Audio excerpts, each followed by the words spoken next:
Alléluia. Que la paix de Dieu. Amen. Je suis ému parce que je n'ai pas pensé que l'acte que j'avais posé à moi me serait aujourd'hui bénéfique. Et je vais vous expliquer pourquoi. Parce qu'au moment où j'allais chez lui, j'étais en baraque. La paroisse était en baraque depuis 2014. Et c'est de cette paroisse, ici c'est trop grand, c'est la chaleur. Et je sors de cette paroisse pour aller faire ce qu'il a dit. Et je ne regarde pas Pierre et Paul. Mais quand j'invite les paroisses, comme vous êtes nombreux, sont nombreux qui viennent à la paroisse chez moi, je rentre moi-même. Parce que j'ai dit au Seigneur, mais pourquoi tu me fais ça? Tu m'envoies bâtir des temples, mais moi-même je suis en bois. Donc quand mes frères, pour qui je bâtis des temples, viennent, je vois sur leur visage qu'ils sont un peu dérangés parce que le grand Domoro dont on parle, sa paroisse est en bois.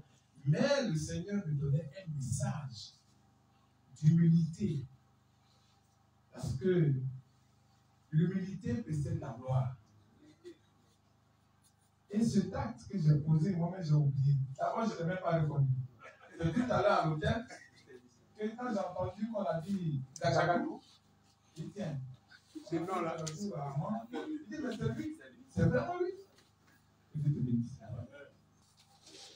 De cette action, Dieu m'a permis de bâtir le premier temps en Côte d'Ivoire à étage. C'est-à-dire que si vous allez à Mont-Sinaï aujourd'hui, vous allez trouver deux grands immeubles. Ça c'est paroisse, hein? Un immeuble. Et le temple est au-dessus de nous. Et en bas, c'est un peu les réceptions et tout ça. Vous aurez l'occasion de découvrir ce temple. Parce que mon grand frère, moi, je tiens. Hein? Il y a la vidéo.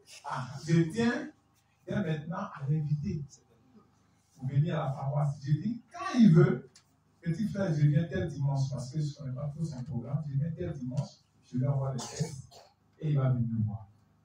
C'est une paroisse, oui, moi-même, je ne sais pas comment je peux vous construire. Ça, je vous dis en même temps. Parce que le plan que j'ai fait avec mon architecte, à qui j'ai payé 3 millions ou 3 millions 500, vous me dessinez seulement. Mais quand je dors, l'ange de Dieu me dit, voici comment ça doit être. Et ce n'est pas pour rien que je suis parti sur la montagne. Et la paroisse s'appelle Mont-Sinaï. Et je vois mon architecte et on modifie. Et on tombe pile poil sur ce que Dieu a dit. Parce qu'il faut respecter ce que Dieu a dit. Vous aurez l'occasion de voir. Et je voulais vous inviter parce que ça fait 10 ans que cette paroisse a la nouvelle construction. Mais la paroisse en tant que telle, Mont-Sinaï, existe depuis 10 ans. 2014, où l'association a commencé, et 2024, ça fait 10 ans. Je voulais profiter auprès de mon grand frère, non seulement pour l'inviter à cette manifestation du dimanche 21 juillet, notez mais ça. aussi vous inviter le dimanche 21 juillet à venir à Abidjan pour me soutenir, pour que je puisse avec vous et ensemble remercier Dieu pour ce joyau qu'il a fait, non seulement pour la Côte d'Ivoire, mais pour l'Église entière. Que Dieu nous bénisse. Je voudrais maintenant, avec la permission de mon grand frère Papa Lidogwe, intervenir, parce que quand on déjeunait ce matin, il m'a dit, parle un peu de ton association. En réalité, je ne suis pas venu pour parler de ça, mais il m'a autorisé, parle un peu de ton association pour que on comprenne. Donc, ok, je vais prendre un peu de lui. Mais avant de parler de ça, je voudrais lever tout équipement. Le président Domoro,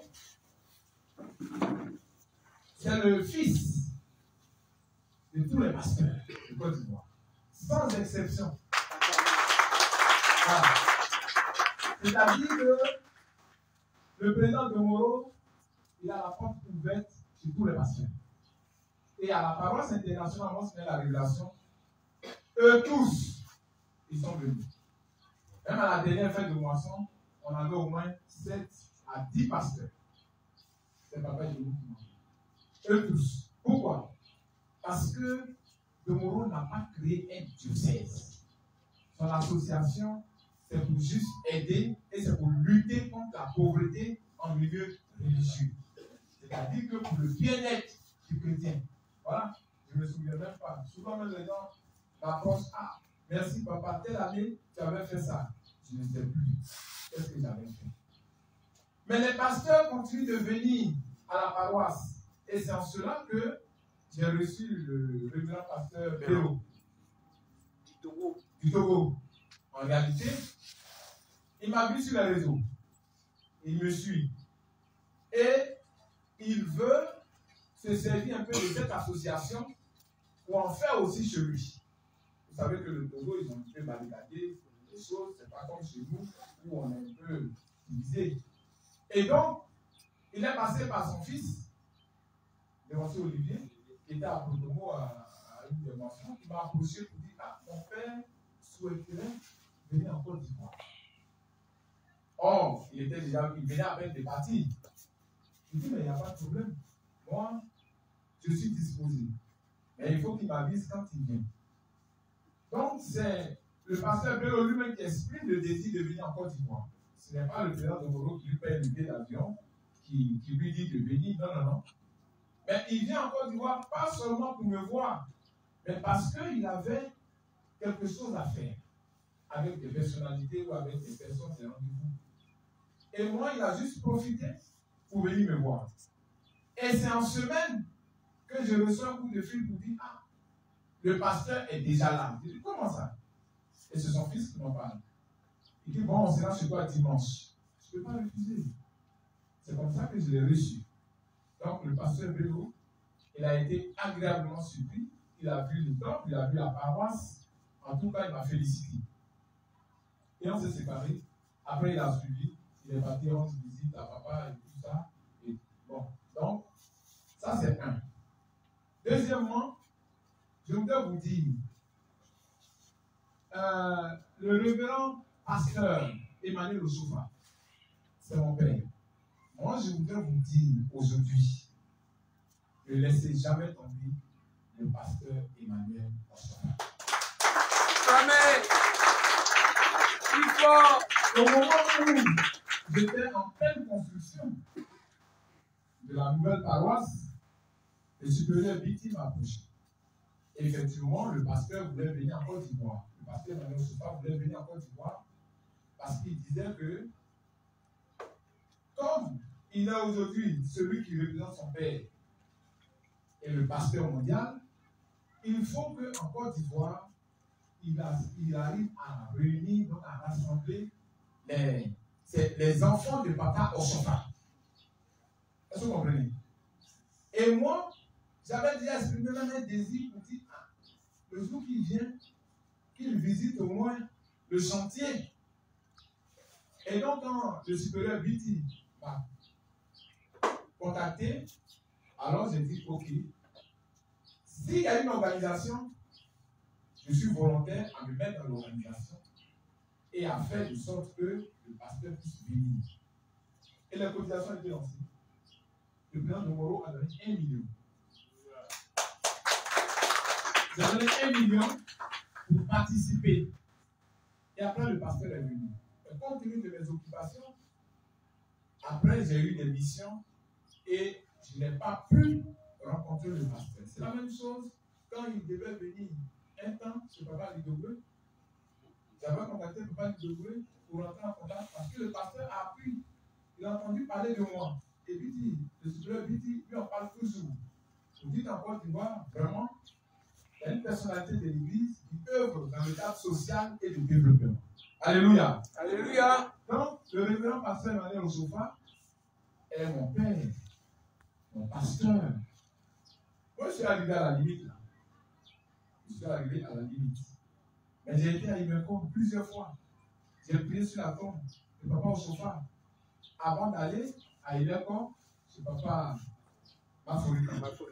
Vous comprenez? Mais je suis ouvert à tous les parents, à tous les pasteurs. Ce sont mes pères. Et je les respecte. Et je dis et je répète. Si une paroisse est membre de l'association que je dirige, qu'elle respecte son pasteur. Au départ, je n'ai pas été compris. Oui, au départ, je n'ai pas du tout été compris. Les gens pensaient que je voulais créer un diocèse. Non, pas du tout. Parce que moi-même, là, j'ai piloté le diocèse. Je sais ce qu'il y a dedans. De bon comme de mauvais. Le diocèse uni, aujourd'hui, n'est pas le premier diocèse uni. Quand on a quitté Papa et Théo, nous, on s'est appelé diocèse uni.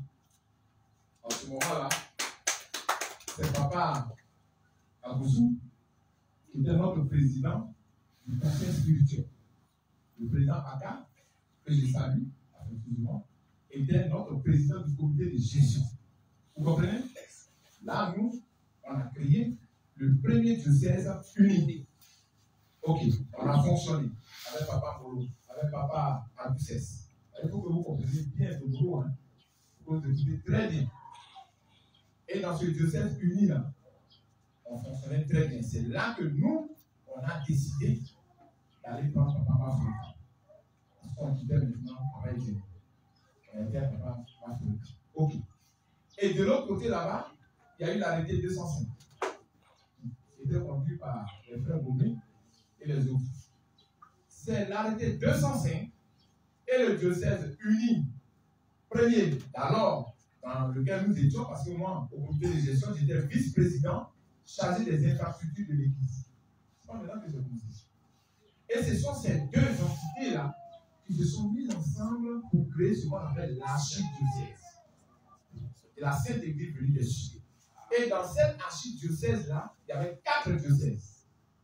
Donc, celui de l'Ouest, de l'Est, l'Ouest, il y avait Goussé Henri, et puis il y avait René, Simon Guiguet, qui est mon père, et à l'Est, au Sud, moi je suis du Sud. Moi je suis le président du diocèse du Sud. Je venais de remplacer le président Kakoujou, qui lui était appelé à côté de Papa Taï Noël pour conduire le CDN. Donc il y avait le CDN en haut, il y avait le pasteur, il y avait le pasteur Molo, en ce temps qui était chef d'archidiocèse, il n'était pas encore pasteur, il était chef d'archidiocèse. Ok. Et dans la configuration diocésaine, moi je suis le président du diocèse du Sud, avec Papa Aoulia Jean-Jacques, père son âme qui est décédé. Et c'est après tout cela que maintenant, notre président, le président Aka, a voulu qu'il y ait l'unification. Et c'est là que les pères se sont mis ensemble. Du coup, tous les diocèses que nous dirigeons n'existaient plus. Il fallait faire maintenant un seul. Et Papa était où? On est reparti encore même Papa était où? Pour être le pasteur national. Alléluia. Alléluia. À partir de là, je n'avais plus de responsabilité diocésaine. Et comme en 1995, quand j'ai perdu mon père et que je suis rentré à Boaké, c'est là maintenant que Dieu va m'utiliser. Comment? Je rentre à Boaké et je vois des désœuvrés sur la paroisse. Voici l'origine de mon association. Voici l'origine aussi de ma richesse. Ça, il faut que je vous explique. Quand on dit que Domoro est riche, ou bien il a l'argent, il faut connaître l'origine. Je vais t'expliquer pour que ça te fortifie. Alléluia. Alléluia. J'étais en classe de terminale. Et donc, je vois, bon, j'ai eu, maintenant après, je suis parti à l'université de Boaké, et je vois sur la paroisse, on est tous des désœuvrés. Ah, qui va soutenir son ami? On n'arrive pas à manger. Mes frères, le jour que tu voyages, prends avec toi ta soutane. Même si tu vas juste à côté, prends toujours ta soutane. Ne connaissant personne à Boaké, je suis parti à l'aventure après le décès de mon père. Écoutez très bien. Parce que les gens pensent que non, Domoro, non. C'est la vérité que je vous dis. Et comme il y avait des désœuvrés sur la parole, j'ai acquis tous mes diplômes. Et j'ai fait un vœu à Dieu. Seigneur, donne-moi du travail. Si tu me donnes du travail, je vais en donner aussi aux autres. Et on va tous travailler parce qu'on ne peut pas être des désœuvrés comme ça. Il faut que quand même ta paroisse évolue. Et j'ai eu des appels. J'ai commencé à travailler. Premier poste, contrôleur de gestion industrielle à Montpellier de Boaké. Après, je suis sorti là-bas, on m'a débauché. Je suis venu chez mon grand frère, où il est actionnaire. Non, pas Fidisac d'abord, à FTG de Boaké. Ivoire en balle, comme responsable d'approvisionnement. Après, je monte, je commence à monter. Au fur et à mesure que j'avance, je prends tel. Puisque Dieu m'a mis un poste où j'ai la possibilité de prendre quelqu'un. Je peux t'embaucher et puis je peux te licencier. Pas parce que tu es mon frère, mais si tu n'atteins pas tes objectifs, je te mets dehors. Point. Et c'est comme ça que j'ai commencé à faire. Et après ça, quand il y a eu la guerre de 2002, Dieu m'a envoyé à Abidjan. À la parole, c'est toi bien du matin. Les gens se battaient comme ça. Celui a dit que je vais être président du comité. L'autre est de tel groupe, l'autre est de tel groupe. Et dimanche de Pentecôte, Dieu a dit, je prends mon fils Domoro pour être le président de cette paroisse et je lui donnerai les moyens. Mes frères, c'est là que tout est parti. Le mois qui a suivi là. Donc, quand le chargé a entendu la prophétie du Seigneur, il a mis dans sa poche. Ah, nos pères, faisons beaucoup attention. Quand Dieu parle, respectons. Qu'est-ce qu'il fait? Il prend les deux groupes qui se battent là, il dit coup de poing dans le temple, hein, et puis il nous ramasse, nous tous, on va se couper du mou. Le papa du mou dit, mais supérieur Guédé, c'est Guédé Paul, hein. Va, maintenant Dieu va te parler. Oh, Dieu a déjà parlé, il a ça dans la bouche, mais il dit pas. Après Pentecôte, on arrive au premier du mois, et les grands vont se battre dans le temple. Alors là, il y avait un là, un doyen, sage, il a dit, mais attends, chargé, est-ce que Dieu n'a pas parlé dimanche passé? Qu'est-ce qu'il a dit? Il a dit, oui, c'est vrai, c'est vrai. Bon, ok, secrétaire, il faut sortir la prophétie là. Dieu dit quoi là? Et quand il a dit, Dieu dit, je choisis mon fils Domoro pour être le président de cette paroisse, comité paroissial, et je lui donnerai les moyens. Les deux groupes qui se battaient là, ils ont acclamé le Seigneur. Pourquoi? Parce que je n'étais pas un des leurs. Donc je devenais un sang nouveau. Mes frères, le mois qui a suivi, Domoro, qui dort entre couchés. Moi j'avais une femme guérie. Hein. Ma femme guérie, moi on a fait 10 ans à Boaké. Elle m'a suivi et puis après, bon, elle est décidée à la maison. Et après, maintenant, j'ai eu une nouvelle femme avec laquelle je suis. Donc, j'aime bien l'Ouest et l'Ouest c'est chez moi. Mais je dormais dans quoi? Entre couchés. Je n'ai pas honte de le dire. Parce qu'il faut savoir d'où tu viens. Entre couchés. Avec 100 000 francs comme salaire. Mais quand Dieu a dit, je prends mon serviteur Domoro, mes frères, le mois qui a suivi, Domoro s'est retrouvé avec 10 voitures. Les taxis, hein? Les taxis. Comment il fait taxi en Côte d'Ivoire? C'est comme nos frères musulmans. Ils connaissent bien le transport. Moi, le transport, ce n'est pas mon affaire. Donc, j'ai viré à l'immobilier. Comme ça, on se pose mieux. Alléluia. J'ai commencé à annoncer la paroisse. Et j'ai fait voyager le chargé par avion. Il dit, ouais. C'est vraiment Dieu qui a choisi. Là, je suis parti en pèlerinage. J'ai parti en pèlerinage à Yoko. Il dit, oui, c'est vrai. C'est Dieu qui t'a vraiment choisi.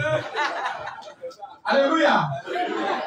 Après tout ça, maintenant je vois en songe que Dieu me dit, mets-toi au service de l'Église. Donc comment je fais? Je ne suis pas un diocèse. Je suis une seule personne. Mais si je dois aider des personnes, il faut que ce soit formalisé. Pour que, si je mets des actions, qu'on me reconnaisse comme tel. C'est comme ça qu'est née l'AEDPCC, Association de solidarité pour le développement des paroisses célestes en Côte d'Ivoire. amené à 100 euros. Je lui chargeais l'argent. Papa, devant les papas KG, personnel, papa Michou, le supérieur qui était à Taboula, il y avait un supérieur, papa, un supérieur aussi. Aïpo. Tout cela, c'est devant eux, sont des membres fondateurs de notre association. Mais cette association, c'est pourquoi 1. Lutter contre la pauvreté en milieu religieux. Mes frères. Promouvoir le bien-être du chrétien. Briser les murs de méfiance. C'est-à-dire, je ne connais pas Papa Jagabou. Je vais à Mans, je dis, je dois aller sur sa paroisse. Est-ce qu'il doit me refuser parce que je ne suis pas de son diocèse? S'il me refuse, c'est qu'il y a quelque chose qui ne va pas. Il faut briser les murs de méfiance. Il faut qu'on se parle et allons au rassemblement. Ensuite, mener une politique pour la jeunesse. Mes frères, quelle politique on a pour la jeunesse? On a fait des enfants, d'accord. On a des frères, on a des nièces. Ils ont acquis des diplômes, mais ils ne travaillent pas. On fait quoi? L'église fait quoi? Voilà les problèmes que je vous cite déjà. Hein? La femme qui va accoucher tout à l'heure, elle va venir faire sortir d'enfants, mais son mari ne travaille pas. Le comité ne peut pas s'occuper de toutes les femmes enceintes. Vous êtes d'accord avec moi? On fait quoi? On dit on ne se marie pas. Nous, chrétiens célestes, on ne se marie pas. On fait quoi? Donc, il y a 5 produits. D'abord, je vous rappelle et je répète. C'est pas une justice. C'est un outil. C'est comme les régionales. Comment on dit ça? Conseil régional. Voilà, il y a l'État, mais c'est comme conseil régional. C'est tout. Au service de l'Église. Premier produit, c'est la CNS. Caisse nationale de solidarité. Ça veut dire quoi? Je veux résoudre les problèmes des chrétiens. C'est ça qui est mon problème. Que tu sois de Pierre, d'Apollos ou de tout, c'est pas ça que moi je regarde. De toute façon, tu es en Soudan comme moi. Donc tu es chrétien céleste. Aujourd'hui, on a élargi. Hein, parce qu'il y a des musulmans, il y a tout le monde là. 1. La femme qui accouche là, si elle est membre de cette association, elle va payer 1000 francs.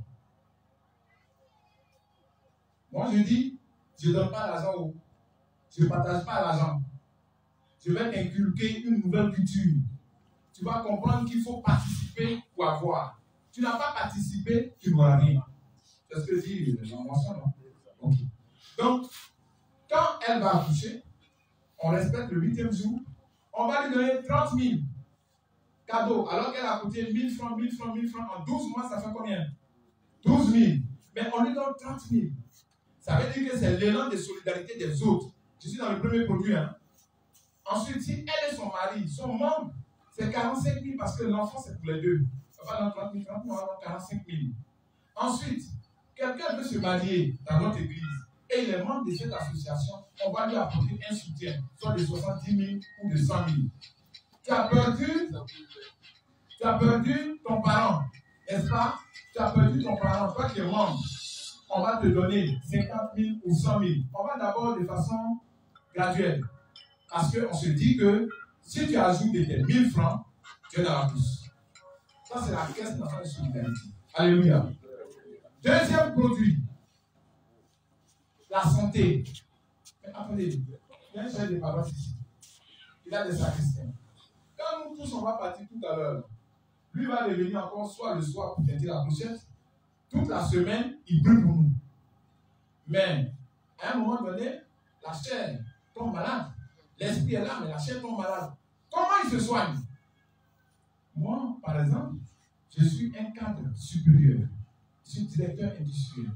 Je suis président du conseil d'administration d'un consortium au Gabon. Je suis beaucoup de choses.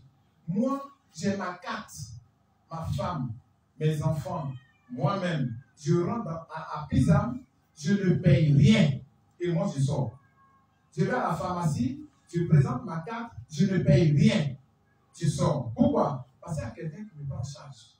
C'est mon entreprise. C'est mon travail. Qu'en est-il pour toi? Toi avec qui je mange et je chemine pour aller à l'église, tu n'as pas de carte d'assurance.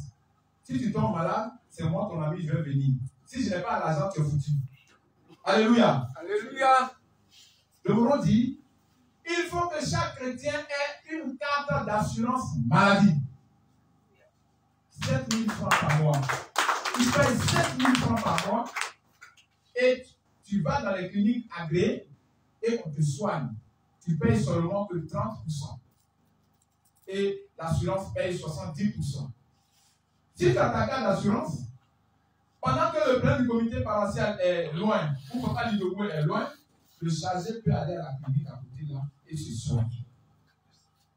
Et ça va prendre en compte 4 personnes. La femme et au moins 3 enfants. Alléluia. Ça, c'est l'assurance maladie. Ça fonctionne, hein? Troisième produit. J'ai constaté que dans notre église, de toute façon, nous le savons tous, l'homme naît et l'homme meurt. Troisième produit, c'est l'assurance Diaconfort. Domoro a fait déplacer la première banque de la Côte d'Ivoire jusqu'au siège à la paroisse internationale Monseigneur Larida. Ils sont venus avec tout leur arsenal. On a discuté.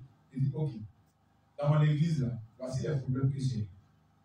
Mes frères, il y en a quand ils décèdent, il y en a même qu'on n'enterre même plus en soutane. Il y en a même, on nous abandonne le corps. On dit dans leur Alléluia, là. Alléluia, la grâce s'en occuper. Donc, on ne sait pas comment faire. Donc, si vous pouvez m'aider, il dit oui, on a un produit. Ok. Il dit c'est combien? Il dit bon, c'est 21 000 francs par an. Si la personne est décédée, le Dieu du bois, c'est 3 millions. Alléluia. Je dis à la banque, ok, comment ça se passe? Il dit non. De son vivant là, les 3 millions là, il peut dire 1 500 000 pour mes funérailles, et cercueil, tombe, machin et tout. Et puis 1 500 000 à mes enfants. J'ai conclu ça avec la banque. SGBCI, vous pouvez aller leur demander. Et depuis un certain temps, on ne fait qu'assurer des personnes. Mais 21 000 là, c'est 1 750 francs par mois. Alléluia. Qui d'entre nous ici là, peut donner 1 750 francs à son enfant pour aller à l'école? L'enfant va dire, je ne veux pas. Tu vas peut-être donner 2 000. Donc l'assurance, il y a confort là, c'est pour tout le monde. C'est 3 millions. Dès qu'il y a le sinistre, ce n'est pas ton parent qui se déplace. Tu nous envoies le certificat de décès. On envoie ça à la banque. Les jours qui suivent, là, ils vont décaisser les 3 millions. Et on va donner ça aux ayants droit. Et on va lire ce qu'il avait écrit. Et ils vont nous le dire. Alléluia. Quatrième produit. J'ai résolu les problèmes que nous avons en notre sein. Regardez. Bon, moi, j'ai été déjà étudiant. Moi, je suis diplômé. J'ai un diplôme d'ingénieur, en génie industriel, en génie en logistique. J'ai tous les diplômes. Bref. Ok. Au moins, je travaille, d'accord. Mais lui qui est en face de moi, il a le diplôme, il a la maîtrise, il a tout, mais il ne travaille pas. Qu'est-ce que je vais faire pour lui? Je dis, ok, j'ai un partenaire qu'on appelle le CADEC, Centre africain de développement. Tu ne sais pas lire, tu as un niveau, tu viens de mettre ton emploi, tout ce que tu es. Je dis, ok, on n'a pas contact avec lui. C'est chez nous, on fait ça. On fait un entretien, comme on veut t'embaucher. On va te poser toutes les questions. Parce qu'il y en a qui ont l'argent, mais ils pensent que dès qu'ils se lèvent pour faire un commerce, c'est ça qui peut marcher. C'est faux. Kadek, il va t'orienter. Qu'est-ce que tu peux faire? Ou qu'est-ce que, en fonction de ta compétence, il va te dire. Et je veux que la compétence qui est intrinsèque, c'est-à-dire qui est en toi, que tu n'arrives pas à développer là, lui va ressortir ça et il va dire non, c'est ce chemin-là qu'il te faut. Ou au demeurant, il va te former. Et moi, je me charge de te donner un emploi. Alléluia. On a formé 50 étudiants à Kestam, du plateau. Après leur formation, on a fait la sortie avec, c'est là il y avait tous les pasteurs. Aujourd'hui, ces jeunes-là, ils travaillent. Pourquoi? Parce que Domoro dit, il va faire le développement. Mais ce n'est pas le développement. Le développement, ce n'est pas l'argent que je vais prendre de mon compte pour venir bâtir un temple. Non. Le développement, c'est un processus. C'est-à-dire que je mets en place quelque chose, du début jusqu'à la fin, et qui fonctionne. Donc, quand je donne du travail aux désœuvrés de la paroisse, la dîme va augmenter, les offrandes vont augmenter, les cotisations vont augmenter, tu ne vas plus te gratter la tête en famille pour dire non, je n'ai pas l'argent, donc j'ai honte. Il faut former la jeunesse et donner un emploi à la jeunesse chrétienne céleste. Voici la politique que je suis en train de mettre et on appelle ça la politique d'insertion socio-professionnelle. C'est-à-dire que je te forme. Même si tu as la maîtrise, je te mets dans mon entreprise, tu ne peux pas appliquer. Il faut d'abord que on te forme à quelque chose. Je te forme et je t'insère dans le tissu professionnel. Je ne regarde pas ton diocèse. Ce n'est pas ça mon problème. Mon problème là, c'est toi. Ce n'est pas le diocèse, c'est toi. Parce que toi, là, quand tu finis tes réunions diocésaines, tu vas chez toi à la maison, tu as les 4 000. Quand tu as assis maintenant ta femme, là, les problèmes commencent à tourner. Dans les 4 000. Qui résout ça? Tu penses que le diocèse, il est bon le diocèse, oui. Il n'est pas mauvais, pas du tout. Parce qu'il nous donne l'onction, il nous donne beaucoup de choses. Mais, est-ce qu'il va créer notre emploi? Oui, il peut le créer si on s'organise. Alléluia. Amen. Donc, il y a une politique d'insertion socio-professionnelle. Dans le 4e, maintenant le 5e. Ah oui, nous sommes assis ici. Je prends les femmes de Guézon, de la paroisse. Elles ont un petit champ à côté là. Elles cherchent un financement. L'association va financer. L'association va leur prêter l'argent. Pourquoi? Pour qu'elles apportent aussi à la paroisse et que la dîme de la paroisse augmente. Et quand la dîme de la paroisse augmente, là, l'AEDPCCI n'est pas dedans. On ne va pas prendre quelque chose. Rien. C'est pour la paroisse. Alléluia. Alléluia. Donc, on fait les financements. Et moi, j'ai dit que j'allais créer